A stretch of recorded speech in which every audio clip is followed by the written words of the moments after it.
A boy in an unnaturally clean, country-laundered collar walked down a long white road. He scuffed the dust up wantonly, for he wished to veil the all too brilliant polish of his cowhide shoes. Also, the memory of the whiteness and slipperiness of his collar oppressed him. He was fain to look like one accustomed to social diversions. A man hurried from hall to hall of pleasure, without time between to change collar or polish boot. He stooped and rubbed a crumb of earth on his overfresh neck linen. This did not long sustain his drooping spirit. He was mentally adrift upon the hints and helps to young men in business and social relations, which had suggested to him his present enterprise, when the appearance of a second youth, taller and broader than himself, with a shock of light curling hair and a crop of freckles that advertised a rich soil, threw him a lifeline. He put his thumbs to his lips and whistled in a peculiarly ear-splitting way. The two boys had sat on the same bench at Sunday school not 3 hours before. Yet what a change had come over the world for one of them since then. "Hello, where you going, Ab?" asked the newcomer gruffly. "Callin'," replied the boy in the collar, laconically, but with carefully averted gaze. "On the girls?" inquired the other, awestruck. In Mount Pisgah you saw the girls home from night church, socials, or parties. You could hang over the gate, and you might walk with the girl in the cemetery of a Sunday afternoon. But to ring a front door-bell and ask for Miss Hart's desire, one must have been in long trousers at least 3 years, and the two boys confronted in the dusty road had worn these dignifying garments barely 6 months. "Girls," said Abner loftily. "I don't know about girls. I'm just going to call on one girl, Champe Claiborne." He marched on as though the conversation was at an end, but Ross hung upon his flank. Ross and Champe were neighbors, comrades in all sorts of mischief. He was in doubt whether to halt Abner and pummel him, or propose to enlist under his banner. "Do you reckon you could?" he debated, trotting along by the irresponsive Jilton boy. "Run home to your mother," growled the originator of the plan savagely. "You ain't old enough to call on girls. Anybody can see that. But I am, and I'm going to call on Champe Claiborne." Again the name acted as a spur on Ross. "With your collar and boots all dirty?" he jeered. "They won't know you're calling." The boy in the road stopped short in his dusty tracks. He was an intense creature, and he whitened at the tragic insinuation, longing for the wholesome stay and companionship of freckle-faced Ross. "I put the dirt on a purpose, so's to look kind o' careless," he half whispered in an agony of doubt. "Suppose I'd better go into your house and try to wash it off? Reckon your mother would let me?" "I've got 2 clean collars," announced the other boy, proudly generous. "I'll lend you one. You can put it on while I'm getting ready. I'll tell mother that we're just stepping out to do a little calling on the girls." Here was an ally worthy of the cause. Abner welcomed him in spite of certain jealous twinges.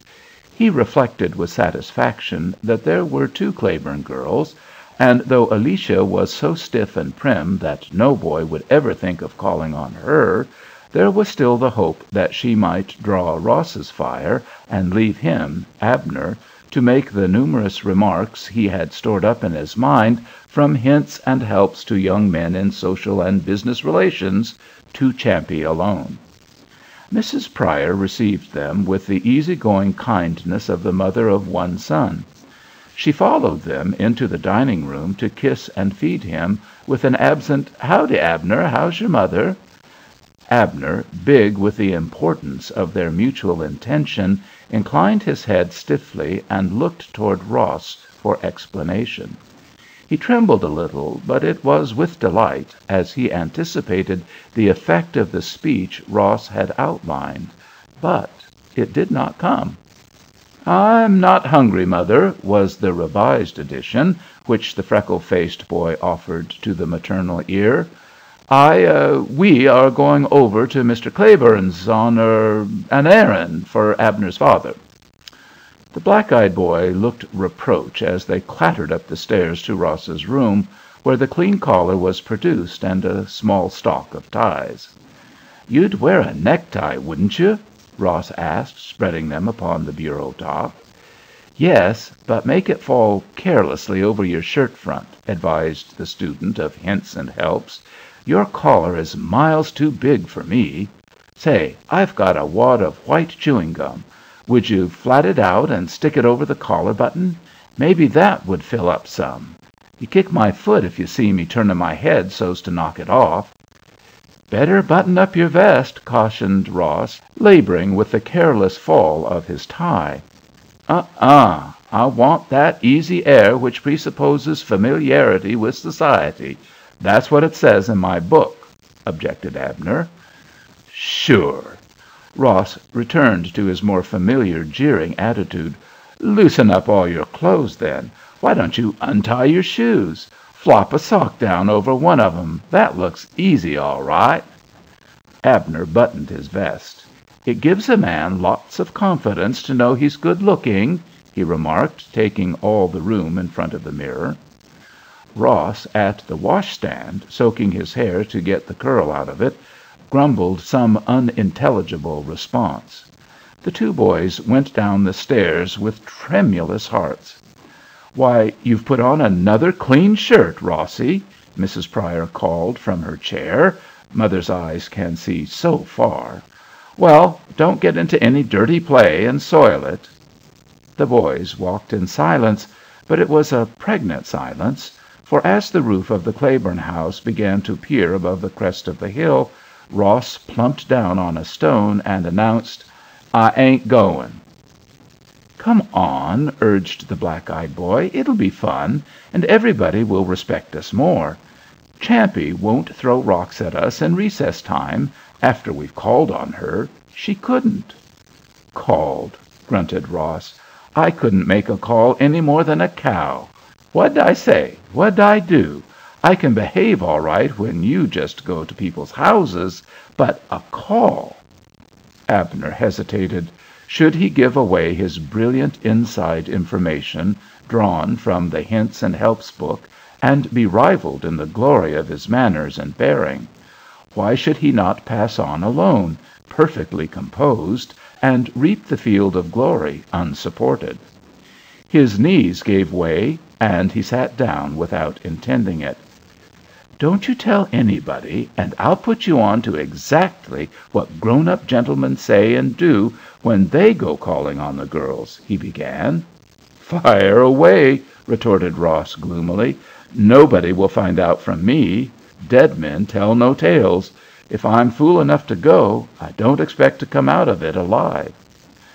Abner rose, white and shaking, and thrusting 3 fingers into the buttoning of his vest, extended the other hand like an orator, proceeding to instruct the freckled, perspiring disciple at his feet.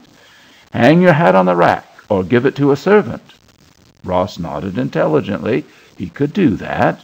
"Let your legs be gracefully disposed, one hand on the knee, the other—" Abner came to an unhappy pause.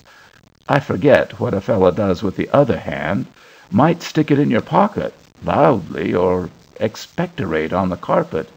Indulge in little frivolity. Let a rich stream of conversation flow." Ross mentally dug within himself for sources of rich streams of conversation. He found a dry soil. "What you going to talk about?" he demanded fretfully. "I don't go a step farther till I know what I'm going to say when I get there." Abner began to repeat paragraphs from Hints and Helps. "It is best to remark," he opened in an unnatural voice, "how well you are looking, although fulsome compliments should be avoided. When seated, ask the young lady who her favorite composer is." "What's a composer?" inquired Ross, with visions of soothing syrup in his mind. "A man that makes up music. Don't butt in that way. You put me all out. Composer is—name yours." Ask her what piece of music she likes best. Name yours. If the lady is musical, here ask her to play or sing." This chanted recitation seemed to have a hypnotic effect on the freckled boy. His big pupils contracted each time Abner came to the repeated, "Name yours." "I'm tired already," he grumbled, but some spell made him rise and fare farther. When they had entered the Claiborne gate, they leaned toward each other like young saplings weakened at the root and locking branches to keep what shallow foothold on earth remained. "You're going in first," asserted Ross, but without conviction. It was his custom to tear up to this house a dozen times a week on his father's old horse or afoot. He was wont to yell for Champe as he approached and quarrel joyously with her while he performed such errand as he had come upon. But he was gagged and hamstrung now by the hypnotism of Abner's scheme. "Walk quietly up the steps, ring the bell, and lay your card on the servant," quoted Abner, who had never heard of a server. "Lay your card on the servant?" echoed Ross. "Cady'd dodge. There's a porch to cross after you go up the steps. Does it say anything about that?" "It says that the card should be placed on the servant," Abner reiterated doggedly. "If Cady dodges, it ain't any business of mine. There are no porches in my book. Just walk across it like anybody. We'll ask for Miss Champe Claiborne." "We haven't got any cards," discovered Ross with hope. "I have," announced Abner pompously. "I had some struck off in Chicago.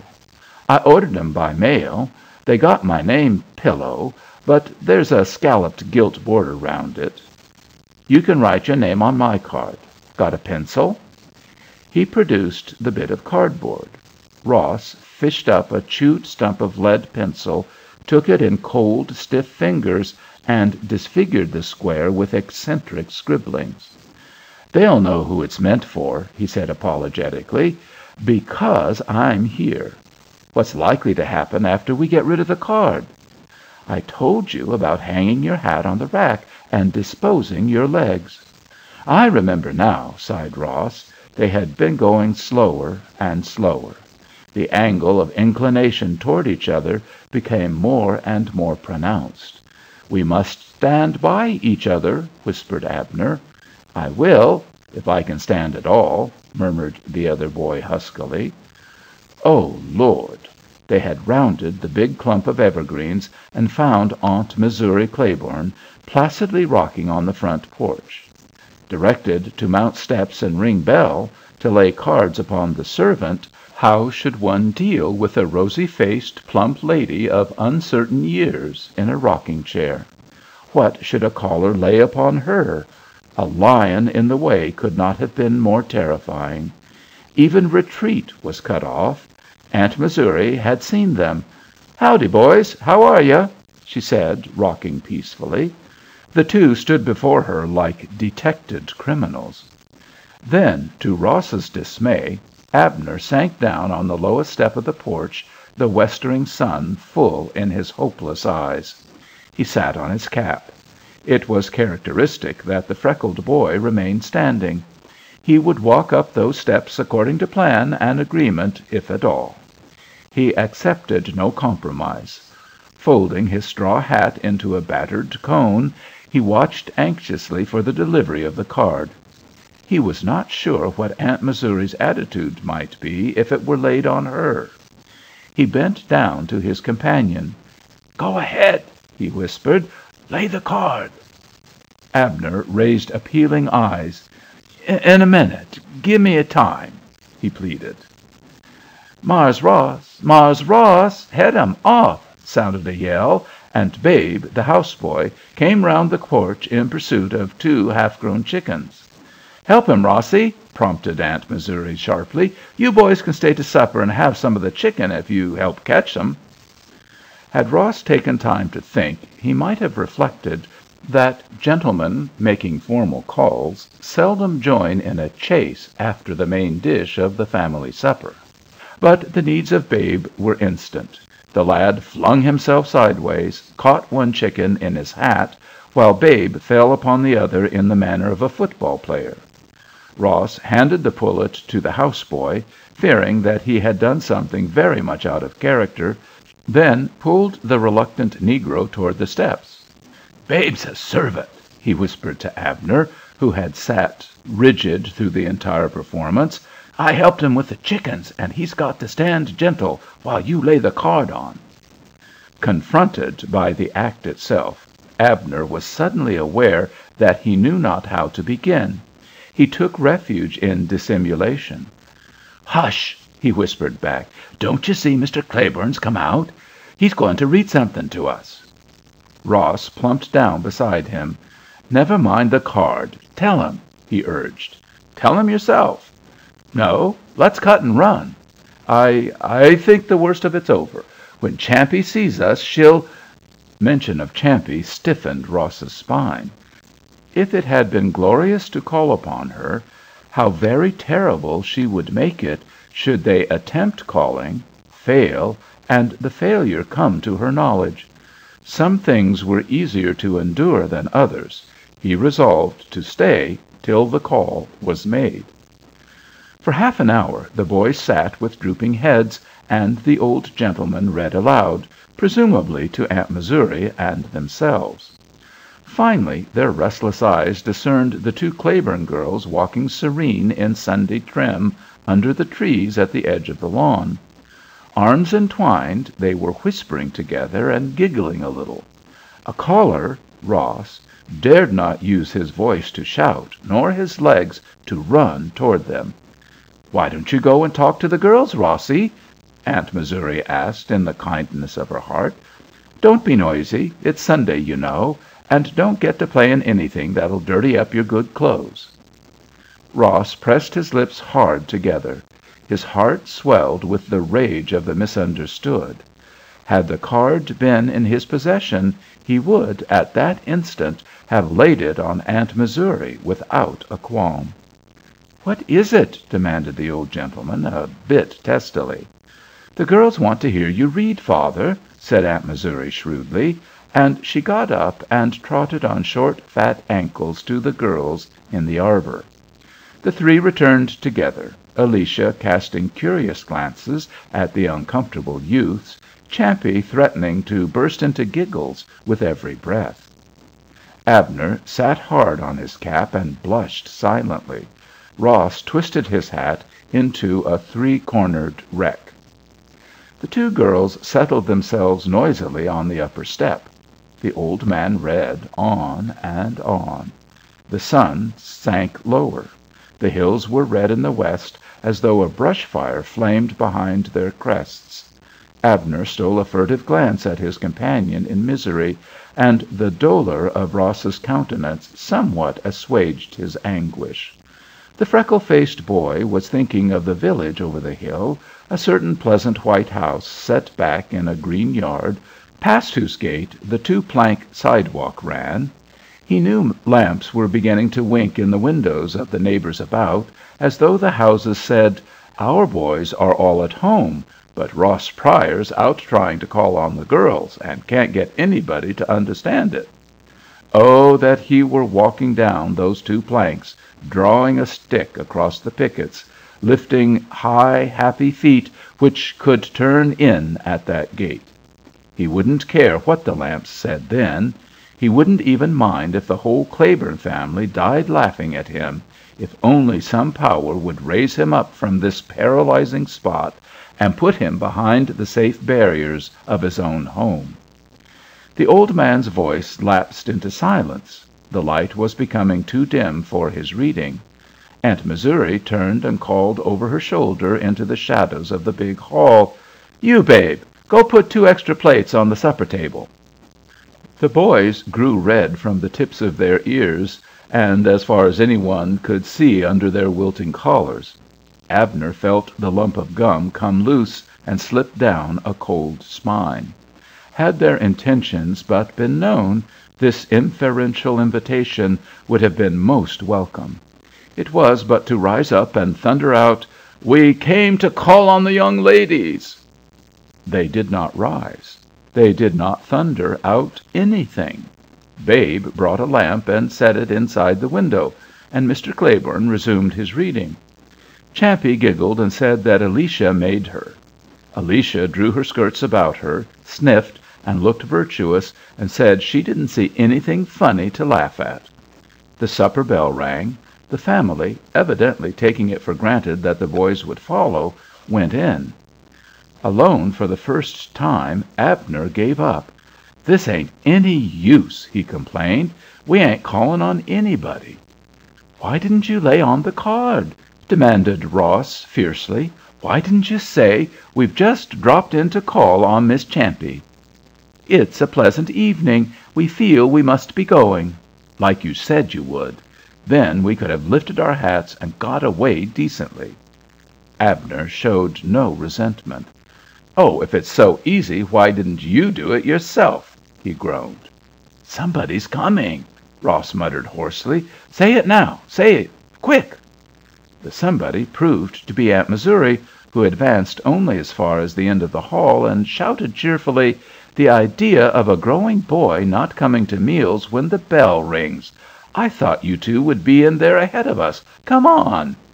And clinging to their head coverings, as though these contained some charm whereby the owners might be rescued, the unhappy callers were herded into the dining room. There were many things on the table that boys like.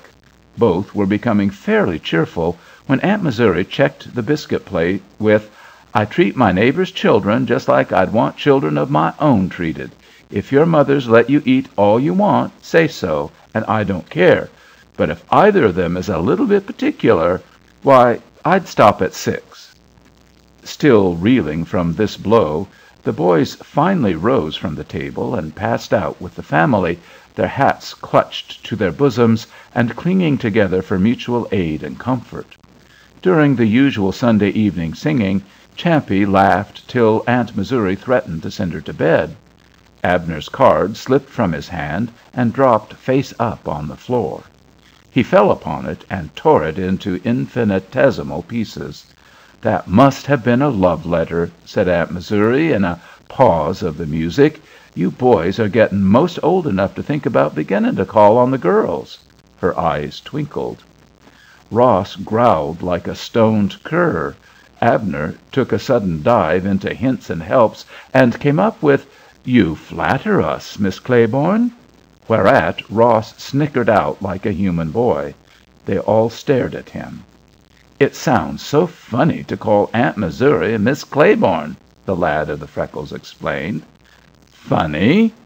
Aunt Missouri reddened. "I didn't see any particular joke in my having my maiden name."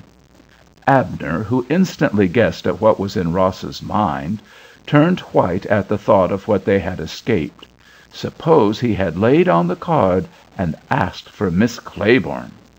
"What's the matter, Champe?" inquired Ross in a fairly natural tone.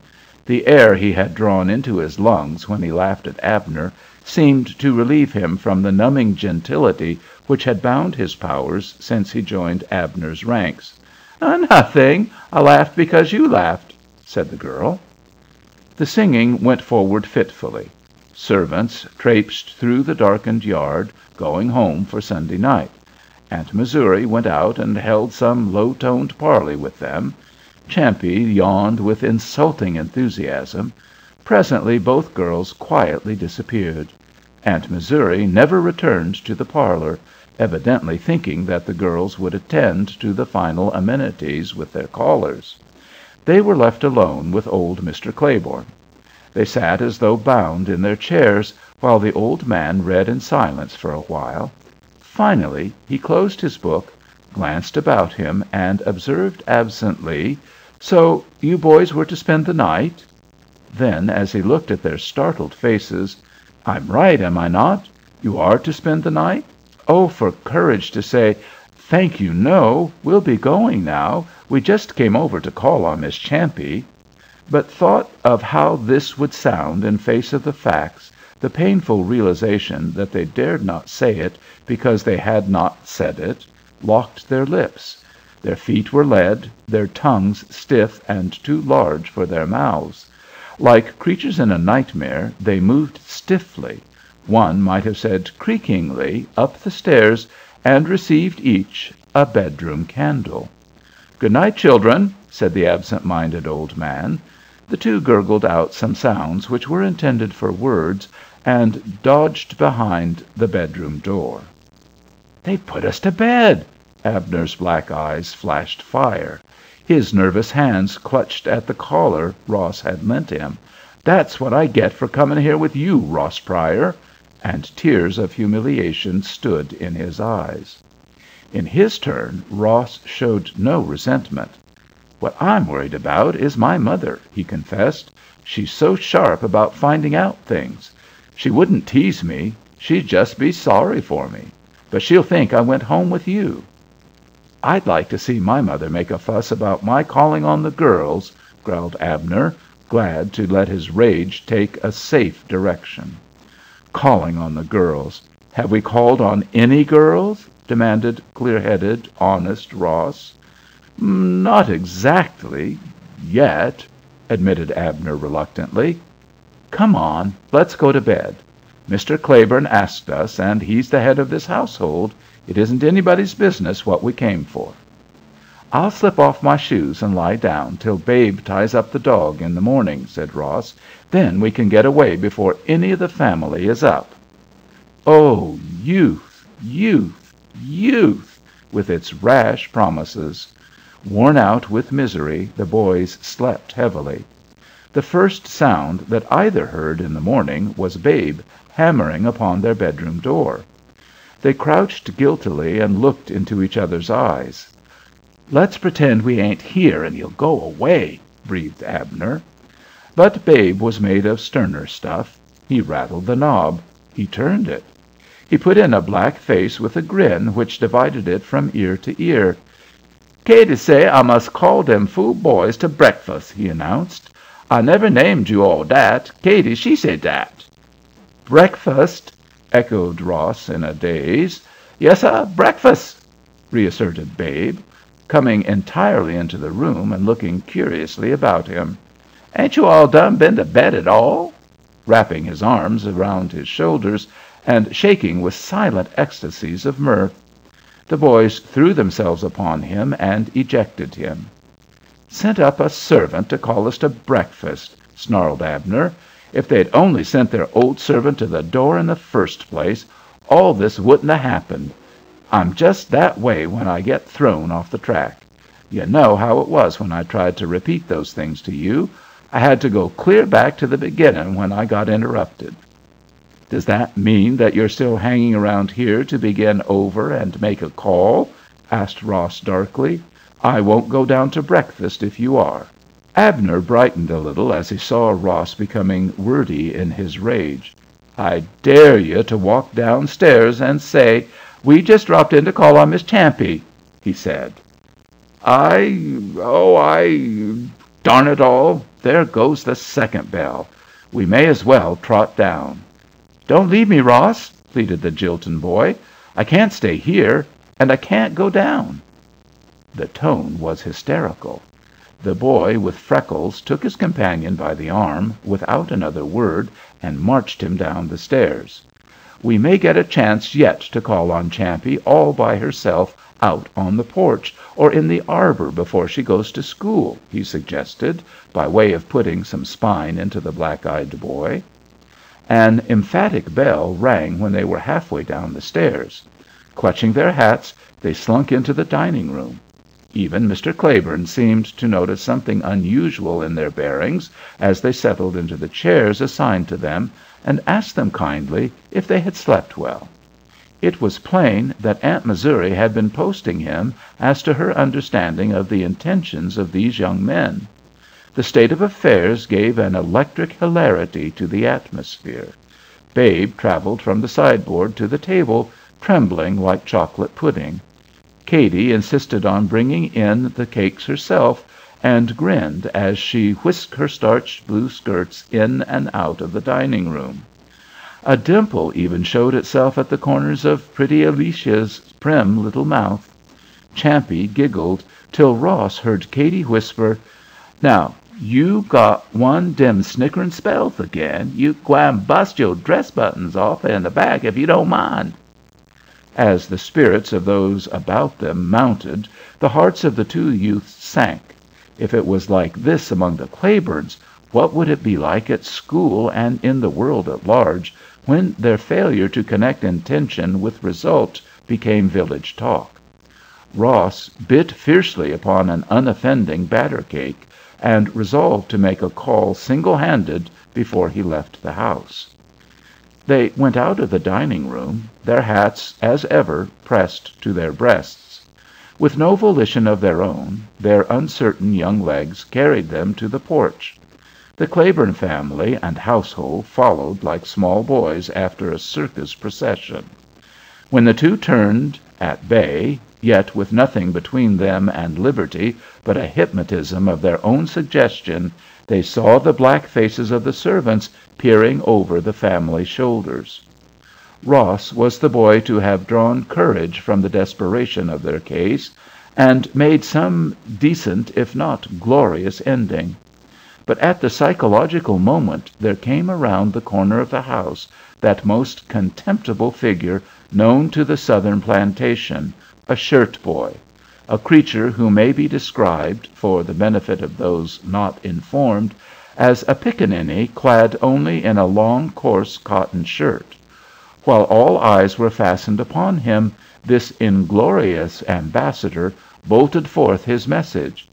"Yo' ma say," his eyes were fixed upon Abner, "if you don't come home, she gwine come after you, and cut you into inch pieces wid a rawhide when she get you.